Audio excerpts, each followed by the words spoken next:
Hello everyone, स्वागत है आप सभी का स्टडी राइज यूट्यूब चैनल पर। तो हमारी यूपी टीजीटी पीजीटी राजनीति शास्त्र की क्लासेस चल रही हैं। ये है प्रैक्टिस सेट नंबर 23। जिसने 22 नहीं देखे हैं तो वो लोग प्लेलिस्ट में जाकर देख सकते हैं, ठीक है। और जो आज हमने टॉपिक लिया है, ये लिया है अनुच्छेद का टॉपिक। जितने भी अनुच्छेद से रिलेटेड प्रश्न आ चुके हैं प्रीवियस ईयर क्वेश्चन में, तो आज हम उनको सॉल्व करेंगे, ठीक है। ये है प्रैक्टिस सेट नंबर 23। तो चलिए स्टार्ट करते हैं। और जिसने अभी तक चैनल सब्सक्राइब नहीं किया है तो चैनल को ज़रूर सब्सक्राइब करें और बेल आइकन को भी प्रेस कर लें, जिससे कि वीडियो की नोटिफिकेशन आपके पास सबसे पहले पहुंच जाए, ठीक है। तो चलिए फिर वीडियो स्टार्ट करते हैं। तो आज का हमारा पहला क्वेश्चन दिया है, सूची 1 तथा सूची 2 को सुमेलित कीजिए तथा नीचे दिए गए संकेतों से सही उत्तर चुनिए। एक तरफ दिया है सूची 1 और दूसरी तरफ दिया है सूची 2। इसमें है अनुच्छेद और संदर्भ में, तो इसमें बताना है कि कौन सा अनुच्छेद किस में दिया गया है, ठीक है। तो देखते हैं, पहला अनुच्छेद है अनुच्छेद नंबर 16। तो अनुच्छेद 16 में क्या दिया गया है? ये दिया गया है सार्वजनिक रोजगार में समान अवसर। सार्वजनिक रोजगार में समान अवसर, ठीक है।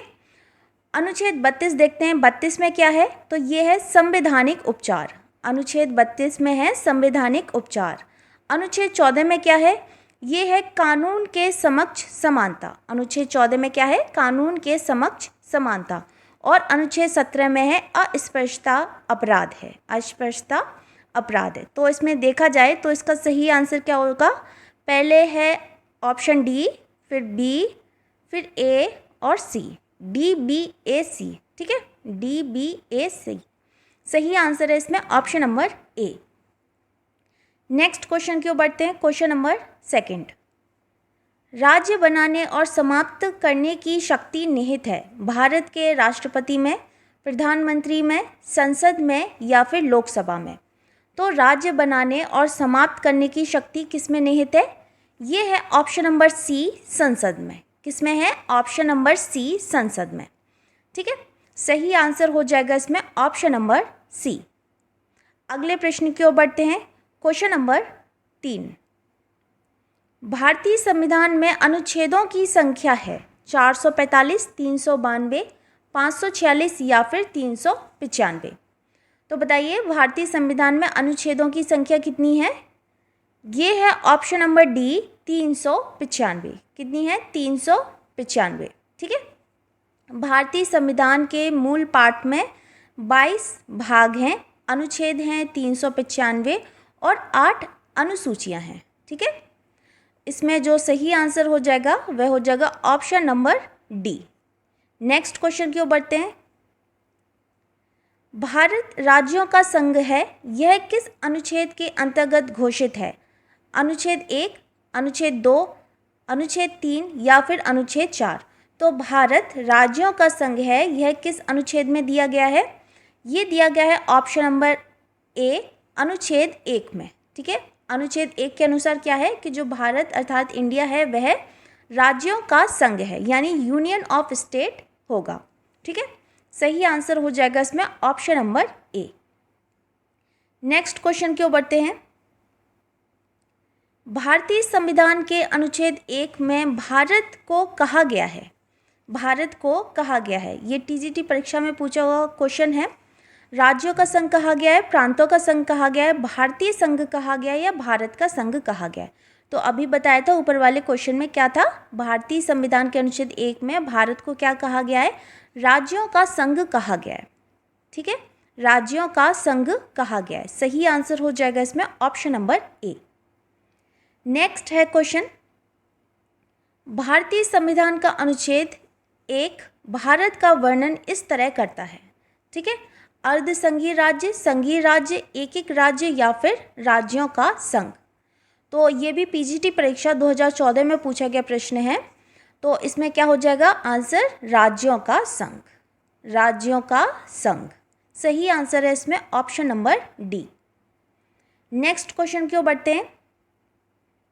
भारत का संविधान भारत को निम्नलिखित में से क्या घोषित करता है? एक स्वैच्छिक संघ, एक परिसंघ, राज्यों का एक यूनियन समूह या फिर एक संघ। तो भारत का संविधान भारत को निम्नलिखित में से क्या घोषित करता है?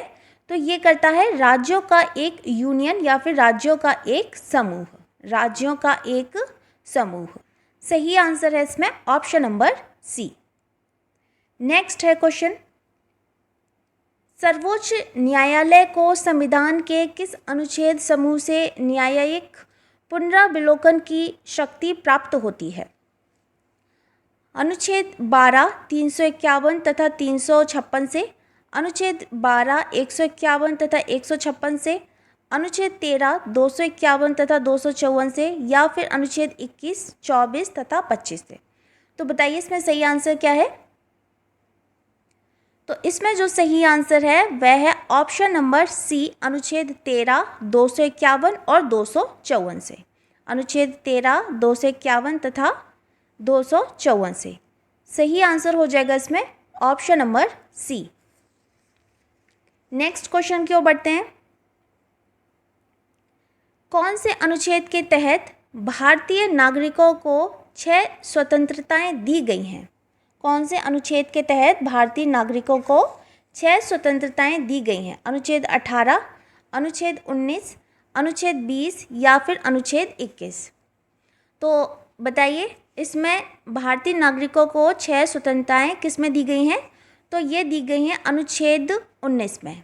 ठीक है, किस में दी गई हैं? अनुच्छेद 19 में दी गई हैं। तो इसमें जो सही आंसर है वह है option number B. Next question की ओर बढ़ते हैं। निम्न अनुच्छेदों में कौन सा एक शिक्षा के अधिकार से संबंधित है? इसमें ऑप्शन है अनुच्छेद 20A, अनुच्छेद 21A, अनुच्छेद 22A या फिर अनुच्छेद 22B। तो कौन सा इसमें अनुच्छेद है जो कि शिक्षा से संबंधित है? वह है ऑप्शन नंबर बी, अनुच्छेद 21A। क्या है? अनुच्छेद 21A।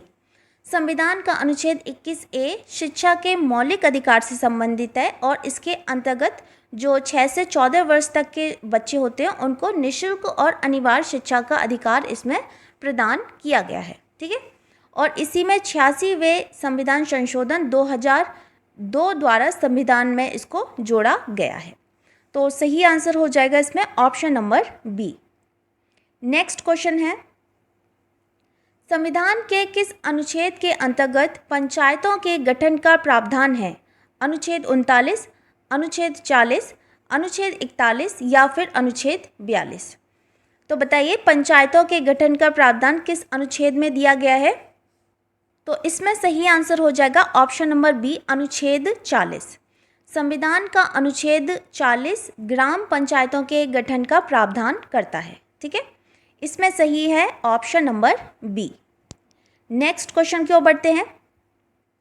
हमारे संविधान के किस अनुच्छेद में पर्यावरण का संरक्षण तथा संवर्धन उपबंधित है? अनुच्छेद 48 में, अनुच्छेद 48 का में, अनुच्छेद 47 में या फिर अनुच्छेद 47 का में।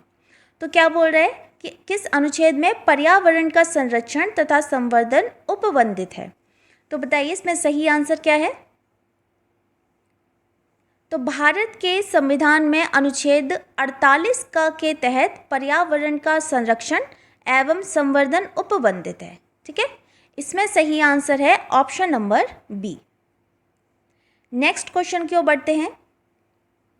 भारतीय संविधान के किस अनुच्छेद के तहत राज्य को अंतर्राष्ट्रीय शांति एवं सुरक्षा को प्रोत्साहित करने की शक्ति है? अनुच्छेद 48 में, अनुच्छेद 49 में, अनुच्छेद 50 में या फिर अनुच्छेद 51 में। तो किस राज्य को अंतर्राष्ट्रीय शांति एवं सुरक्षा को प्रोत्साहित करने की शक्ति है? तो ये है ऑप्शन नंबर डी, अनुच्छेद 51 में। किसमें है? अनुच्छेद 51 में। ठीक है, और इसमें ऑप्शन दिया है अनुच्छेद 48, तो इसमें कृषि और पशुपालन का संगठन है। इसमें दिया है अनुच्छेद 49, तो 49 में क्या है? जो राष्ट्रीय महत्व के जो स्मारक स्थान हैं और जो वस्तुएं हैं उनका संरक्षण करना।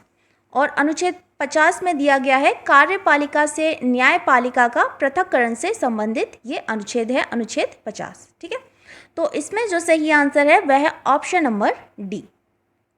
नेक्स्ट है क्वेश्चन, भारतीय संविधान का कौन सा अनुच्छेद अंतर्राष्ट्रीय संबंधों से संबंधित है? अनुच्छेद 50, अनुच्छेद 51, अनुच्छेद 52 या फिर अनुच्छेद 53? तो भारतीय संविधान का कौन सा अनुच्छेद अंतर्राष्ट्रीय संबंधों से संबंधित है? तो इसमें सही आंसर क्या होगा? तो इसमें जो सही आंसर है वह है ऑप्शन नंबर बी, अनुच्छेद 51। भारतीय संविधान के अनुच्छेद 51 के अंतर्गत राज्य के नीति निर्देशक तत्वों में अंतर्राष्ट्रीय शांति और सुरक्षा की अभिवृद्धि का उल्लेख इसमें मिलता है। तो सही आंसर हो जाएगा इसमें ऑप्शन नंबर बी। नेक्स्ट है क्वेश्चन, भारतीय संविधान का कौन सा अनुच्छेद भारत की विदेश नीति से संबंधित है? अनुच्छेद 380, अनुच्छेद 212, अनुच्छेद 163 या फिर अनुच्छेद 51? तो भारतीय संविधान का कौन सा अनुच्छेद भारत की विदेश नीति से संबंधित है? ये है ऑप्शन नंबर डी, अनुच्छेद 51। कौन सा है? अनुच्छेद 51। ठीक है, सही आंसर हो जाएगा इसमें ऑप्शन नंबर डी। अगले प्रश्न की ओर बढ़ते हैं।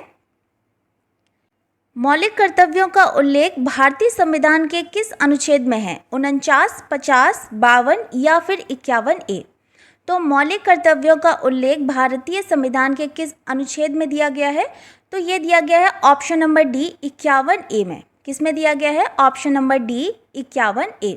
तो भारतीय संविधान के भाग 4 का एवं अनुच्छेद 51 का के अंतर्गत मूल कर्तव्यों का प्रावधान है। सही आंसर है इसमें option number D. Next question की ओर बढ़ते हैं। भारतीय संविधान के किस अनुच्छेद में राष्ट्रपति को सूचना का अधिकार दिया गया है? अनुच्छेद 52, अनुच्छेद 61, अनुच्छेद 78 या फिर अनुच्छेद 75?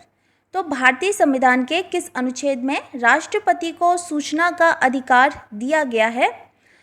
तो इसमें सही आंसर हो जाएगा ऑप्शन नंबर सी, अनुच्छेद 78 में। भारत के संविधान के अनुच्छेद 78 के अनुसार प्रधानमंत्री का यह कर्तव्य है कि वह देश के प्रशासनिक एवं विधायी मामले और मंत्री परिषद के निर्णयों के संबंध में राष्ट्रपति को सूचना दे, यदि राष्ट्रपति इस प्रकार की सूचना प्राप्त करना आवश्यक समझे। तो ये दिया गया है अनुच्छेद 78 में। तो सही आंसर हो जाएगा इसमें option number C. Next question की ओर बढ़ते हैं। संविधान के किस अनुच्छेद में धन विधेयक संबंधी विशेष प्रक्रिया का वर्णन किया गया है? अनुच्छेद 105, 215, 109 या फिर 249? तो संविधान के किस अनुच्छेद में धन विधेयक संबंधी विशेष प्रक्रिया का वर्णन किया गया है? तो ये किया गया है ऑप्शन नंबर सी, 109 में। संविधान का अनुच्छेद 109 में धन विधेयक के संबंध में विशेष प्रक्रिया का उल्लेख करता है। धन विधेयक की परिभाषा अनुच्छेद 110 में वर्णित है। अगर धन विधेयक की परिभाषा पूछे तो अनुच्छेद 110 में इसका वर्णन दिया गया है। ठीक है, सही आंसर है इसमें option number C. Next question, भारतीय संविधान के किस अनुच्छेद का संबंध वित्त विधेयक से है? 260, 355, 109 या फिर 365? तो पहले वाले क्वेश्चन में बताया था वित्त विधेयक से किससे संबंधित है, तो ये है ऑप्शन नंबर सी, 109।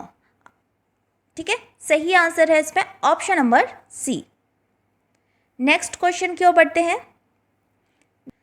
धन विधेयक को परिभाषित किया गया है अनुच्छेद 110 में, अनुच्छेद 111 में, अनुच्छेद 112 में या फिर अनुच्छेद 113 में? तो धन विधेयक को परिभाषित किस में किया गया है? तो ये किया गया है अनुच्छेद 110 में। किस में किया गया है? अनुच्छेद 110 में धन विधेयक को परिभाषित किया गया है। सही आंसर हो जाएगा इसमें ऑप्शन नंबर ए। तो ये थी आज की वीडियो अगर आपको पसंद आती है तो इसे ज़्यादा से ज़्यादा अपने दोस्तों के साथ भी शेयर करें, लाइक करें, कमेंट करें, और जो चैनल पर पहली बार आए हैं तो चैनल को ज़रूर सब्सक्राइब करें। मिलते हैं फिर बहुत जल्द नेक्स्ट वीडियो में, तब तक के लिए थैंक यू सो मच।